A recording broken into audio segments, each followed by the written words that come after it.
Hello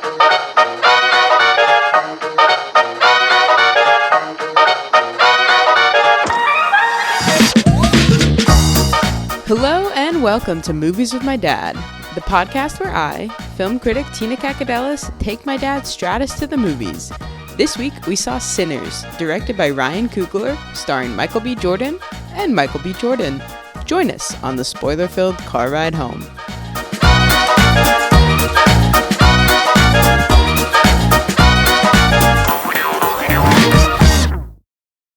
What? What do you want me to do? It's recording. Am I supposed to drive home now? Oh, okay. I don't know. After another horror film you've taken me to? I don't know if I call this a horror. I don't know. Vampires, blood, shooting. What did we see? What do we think? I have no memory of the name. Do I have any memory? Showed it like 3 times. You sat through the whole credits. I wasn't reading the credits. No. No respect for the people who made. I don't know the name of the movie. What's your guess? If you had to name it, having seen it now? Vampires in the Bayou. I don't know. That's a terrible name. It's called Sinners. Sinners, right. It was like the big letters at the end of the credits. I saw that. Yeah, it's true. Cool font. You like the font? I did. Okay. And what was the plot? No, I think you're going to have to give this plot. Why? It's Did you too take complex. a nap? It's too complex. Did you take a nap? I did not. Okay. 2 twins. We're in 1930 something in Mississippi. 2 twins, both played by Michael B. Jordan. What? Are you joking? You thought they were different people? Yes. Come on. Okay. Continue. We'll come back to this. Put a pin in it. So wild. They grew up in Mississippi but left and have been in Chicago robbing banks, robbing trains, and then came back. Don't forget they were also veterans. They were of the busy. War. Yes. And then they came back to open a juke joint, but then... Do you feel like you have to explain what a juke joint is? No? Okay. Do you? I don't know. I guess if the youth know what it is and I know what it is. I mean, I think I only know because I love the Color then perhaps Purple maybe musical. you should mention it. A juke joint is like a bar? I don't know how to explain it. It was a very common thing in the 30s and 40s. Yeah. Where you'd take over a barn or something out in the middle of the countryside, and the folks would get together and do a lot of drinking, a lot of playing music. It was a juke joint, and a lot of gambling. Yeah. So there you go. Okay, and then vampires show up. And then vampires show up. Yes. Okay, as they normally do. We'll get to that. Did you not understand? I can't. Okay. You thought they were 2 different people? You know, I kept looking, trying to see, these guys look really similar, but they can't possibly be one person. Why? Because it was so well done. Yeah, it was pretty seamless. I had no concept that was one person, not 2 separate people. No. Michael B. Jordan. He was amazing. Okay. Do you like Michael B. Jordan as an actor prior to this? Is he from Creed? Mm-hmm. Oh. The same director as Creed, Ryan Coogler. Funny thing, though, I don't think I ever saw Creed. You know the crazy thing? I've seen every single Creed and no Rockies. Oh, I think there's something wrong with that. I stand by it. I love Michael B. Jordan. Okay, so aside from that, how did you feel? So you chuckled. For a horror vampire, it's not a horror movie. Bayou. It's not a horror movie. Period piece. There wasn't a single second I didn't love it. Absolutely love this film. What? You weren't expecting that, were you? Well, when you were setting it in the movie, I was setting you up. Okay, that is a creepy laugh. In the movie, I thought you enjoyed it, but now how you were acting from the car ride, or from the walk to the car, and then the beginning of this, I thought you did not like it. See? You never know. Keep you on your toes. He's an actor. Okay, so why did you like it? Are you liking horror movies now? No, because it wasn't a horror movie, as you said. That's true. Now, I mean... what I don't understand, okay, and I probably have to watch it a few more times. The aspect ratio changes? No. Okay. I didn't even notice that, interestingly enough. I know a lot of this was a metaphor for all kinds of things in life. But Racism being one of them. Racism being one of them, but there were so many other things that were intertwined here. Yeah. I feel like I'd have to take a 4-year class to dissect this to figure out who's the director? Ryan Coogler. Ryan Coogler. He did Creed and the first Black Panther and Fruitvale Station. Never heard of the last one, but okay. That was his indie movie that got him Black Panther. And then got him Creed, and then I think this is his first movie. Maybe I don't remember if he didn't do Creed 3, but he might have done Creed 2, but I honestly don't remember. What did you think of it? I really liked it. My only gripe is I didn't love how the women were written, but which women? The all main of them? Characters? There's a lot of women. Yeah. So what didn't you like about them? I just really didn't, and maybe it's something that I'm missing in terms of like a thematic thing. I just didn't understand why all of them were just written about, like, every time. I don't know how to explain this. Well, you're a critic, so I know. Perhaps you should learn how to do this. I'm thinking of how I want to say it. All of them were basically like, I can't believe you missed banging me. And that was kind of like their repeated thing. Like, you had the woman and her husband the Asian woman and her husband who run the shop, and when he gets turned into a vampire, he's like, I remember how to bang you. And I was like, what? I don't remember him saying that, but okay. He says it. I don't really want to say what he actually says. Okay. But and then same thing with Haley Steinfeld's character. When she turns into a vampire, she says something to a similar effect of like, you stole banks and you stole from trains, but I'm gonna have to bleep this. But you can't steal this pussy. I was like, come on, nobody speaks like this. This is crazy behavior. So I think what you're missing here, the male perspective. If you're going to entrap me, I understand. But if you're going to entrap me to let the vampire in, I guess we should give that detail out, right? That's the classic vampire plot. I don't remember vampire. Yes, what? Vampires can't be let into a building? Yeah, that's like age old. I'm not a huge vampire guy. Okay. Crazy. So I didn't realize that was required. Mm-hmm. But that if you want to appeal to a guy. I'm a lesbian. It's bad writing of women. I don't know if any of the other men had great characters in that sense. They're not talking about that. They're not talking about that. That is true. And that is kind of what all the women were a bit reduced to. They had a lot more complexity than that. I mean, like it's not as bad as most movies. Smoke's in terms of woman, I thought was very. I mean, I loved her as an actor. Which one is... you can't remember which one's Smoke and which one's Stack. I really can't, because I keep thinking that they're the Smokehouse twins, and I'm like, no, one of them is not named House.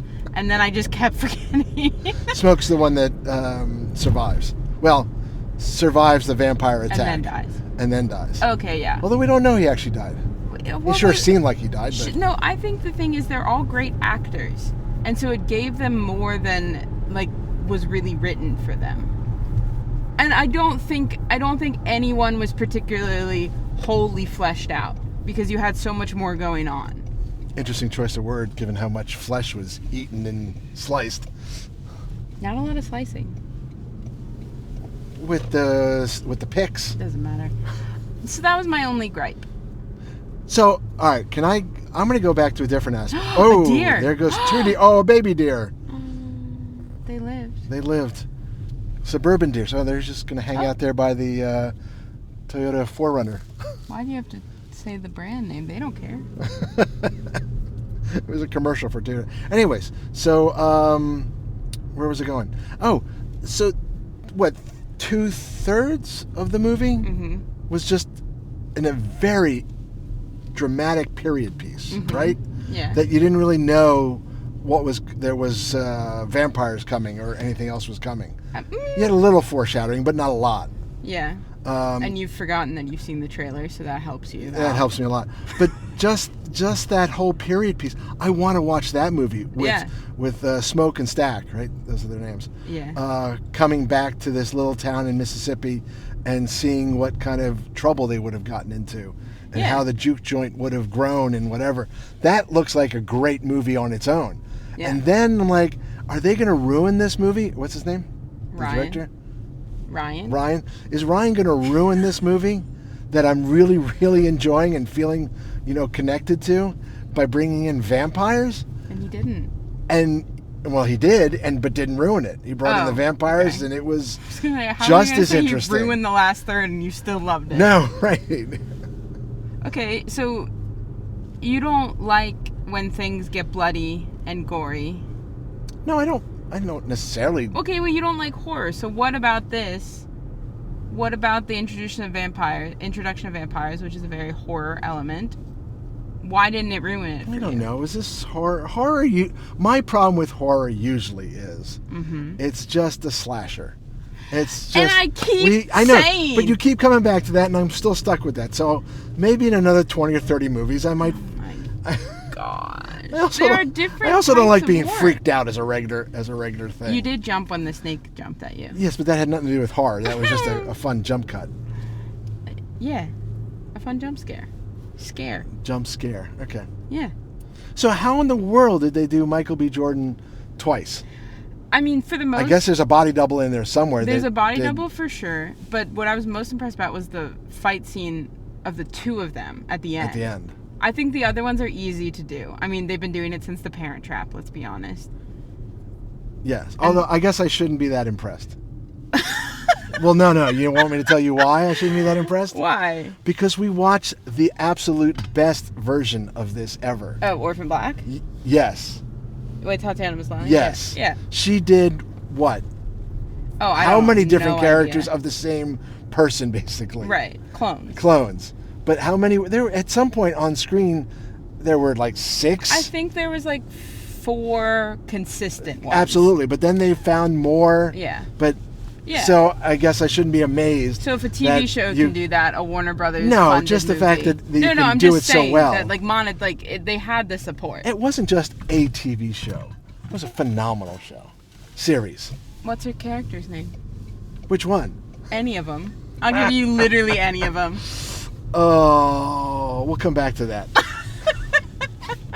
Okay, so what do you think the vampire signified? Or what are these themes that you feel like you need a 4-year class that you feel like to break down? Well, like you said, the obvious one is racism. Jim Crow era gives it away. Jim Crow era gives that away. I like no, that. I can't. Okay.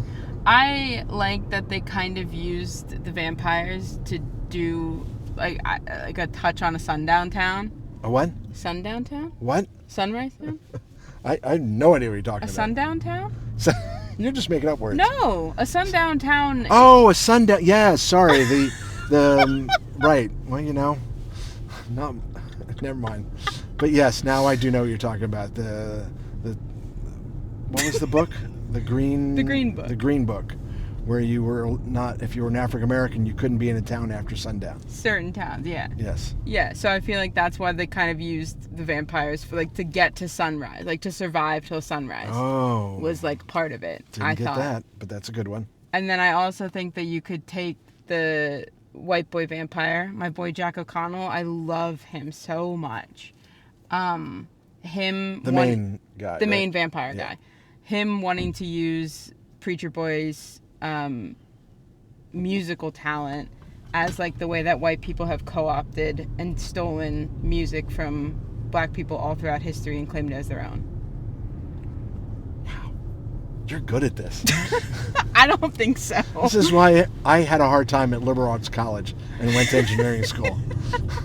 I need to rewatch it again because I'm very interested in when they switched to a letterboxed format, and then when did they do that? I was so engaged I didn't notice. And I'm usually really good at seeing the visual aspects. Yeah. And I was not watching any visual aspects. And there I was were just quite a few moments film. that were really extra film grainy. I know he shot it on film, and I think shot on film? Yeah.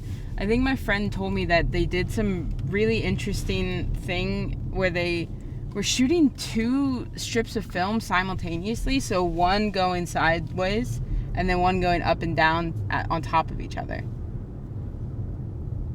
I can't fathom why, but okay. Me neither. So I gotta ask Nick to shout out Nick. Come on, Nick, let us know. I'll ask him. Send me the video he watched. Send us a clip, Nick. Yeah. Okay, so you loved it. I did. I thought it was, beautiful film. Yeah, it's truly gorgeous. And again, every single person they cast, I thought was phenomenal. I love that the preacher boy kid. I can't even pick anyone that I was like, why'd they bring that person along? No. The preacher boy kid, is he an actor? I don't know. Because his singing ability. Oh, let's go there. The music the whole is out music of control. is unbelievable. Yeah. It might have it could have been an amazing concert on its own. Yeah. And the way it was intertwined with every aspect of the movie, I thought was phenomenal. It was beautiful, and so much of the editing. And the music director, did you see who that was? No. I don't. This is a very bluesy, American blues standard kind of film, and intertwining African music and Delta music and even Irish music. The guy's name seemed to be like Scandinavian. Oh, the composer? I guess it was a composer. I saw Music By or something go by. It went too quick for me to key in on. I thought maybe you knew in advance. No, I didn't. This is one of the movies that I'm like, when I'm really excited for a movie and all that I needed to be told was Ryan Coogler's back, I don't like to look things up before I go. I don't want to know. If you tell me Ryan Coogler's back and Michael B. Jordan's there, that's all I need to know. So I didn't look up anybody else really involved. And Jack O'Connell. That's my guy. Who was that? I love him. The vampire. The main vampire. Oh, the Irish guy. Yeah, so when he actually spoke in that accent toward the end, I think that's closer to his actual accent. He's not American. So speaking of which, vampire lore, since I don't know anything, do they come from Ireland? No, I don't think. I think everybody kind of has like their own version of a vampire. Like every culture. The only vampire I sort of remember watching long ago, was the one with Top Gun boy, Tom Cruise. In the bayou. Interview with a Vampire? I guess, yeah. It's got to be Interview with a Vampire. But it's placed in the bayou. I don't remember that. Yeah, New Orleans. So I'm wondering and I feel like they were kind of old worldy. They could have been Irish. I mean, they're all old worldly because they live forever. That's they live true. until they get the stake in the heart. It's true. I also like the little mid-credit scene. I thought was really nicely done. With the two of them coming back, the two vampires. Yeah, I could have gone either way with that. I don't think I needed it because I thought it ended perfectly fine. I get, yeah. It didn't need to have that future flashback kind of concept. Flash forward? Flash forward. Is the technical term. Excuse me. I agree, and I think that there are quite a few editing choices that I didn't feel necessary. That I think they just didn't trust the audience to pick up on. Like when... Oh, you mean the flashbacks? The flashbacks in that part toward the end, when he hears the baby crying and then we see him putting the flowers on the grave again. I'm like, I get it. I know who the baby crying is. Like, there are little parts that felt a little hand-holdy to me that I didn't feel like we needed. Okay, this is going to be sad. Huh? The grave that he went to see? Yeah. You're telling me was his child? Yeah. Oh. Okay, so maybe we did need the hand-holding part. Maybe we need a little more hand-holding because what on earth? When he's dying at the end, I thought it was and the somebody girl's like, your son, like... Yeah, no, now it makes perfect sense. And when she's like, if I get bitten, stab me because we have somebody waiting. We have somebody waiting. I don't know why I didn't pick. I was thinking it was an adult. There was a tiny handprint. Oh, there was oh, man. Okay. Sorry. Oh, my goodness. Hey, in our last movie, you didn't get the finger food reference. That's true, but you didn't know Michael B. Jordan played the same. I just thought they were really two actors that looked awfully similar. That is crazy. Because there's no way that's one person. Oh, my goodness. Okay, we are home. How are you rating it? I am going all in. I'm going with a 4.9. What on earth? Just give it a 5. Nope. I got to leave some room for something else. But I've never rated anything this high, I don't think. Wow, congratulations. I enjoyed the heck out of this movie. Enjoyed the heck out of it. Put that on the poster. Yeah. Someone's dad.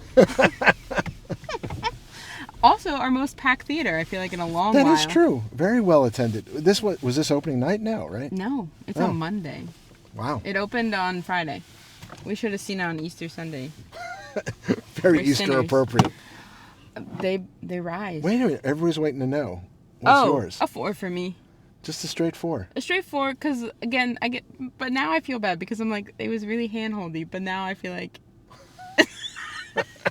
Morons like your father needed more hand-holding. Good night, Tina. Good night.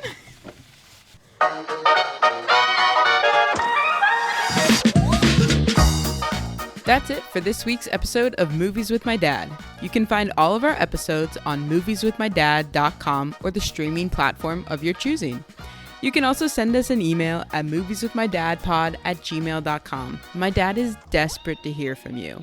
You can find me, Tina, on Blue Sky at Tina Cacadelis or on Letterboxd at Tina_DOCX. You can find my dad at the local Lowe's. Tune in next week when we head back to the movies.